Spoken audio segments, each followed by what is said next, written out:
Kung naghahanap ka ng mini Baguio at Batanes sa Visayas, Baybay City is the place to be. Ang mga tanawin at atraksyon sa lungsod. Sa Agenda Report ni Paulo Barcelon.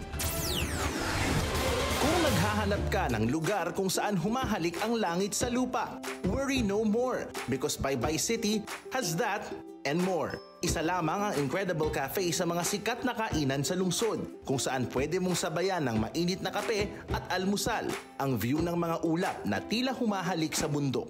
Long before, nakikita na ng mga locals dito that we have a beautiful area here on which we can see the Sea of Clouds. However, we do not have yet these establishments that we are in right now, like Incredible Cafe and Sky Cafe. And so, through the help of our local government unit and of course our Baybay Tourism, they were able to tap and coordinate on as to what can we do for the place.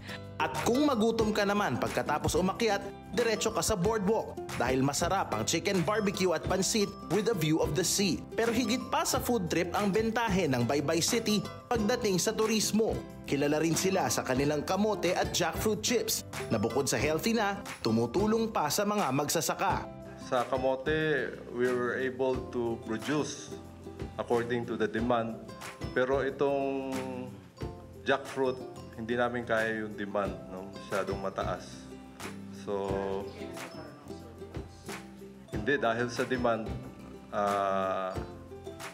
saka may off-season kasi ang langka.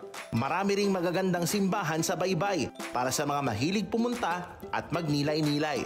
At pagkatapos ng mahabang araw, tanawin ang buong lungsod sa Lintaon Peak kung saan makikita sa tuktok ang Baybay City. May 16,000 blooms din sa Lintaon Peak. Perfect para sa Instagram at para na rin sa memories, papasolo ka man or with your travel buddies.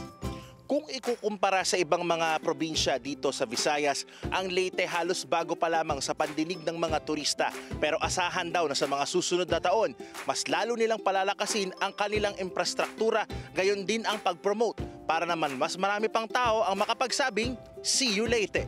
Mula rito sa lungsod ng Baybay, Paulo Barcelon, Bilyonaryo News Channel.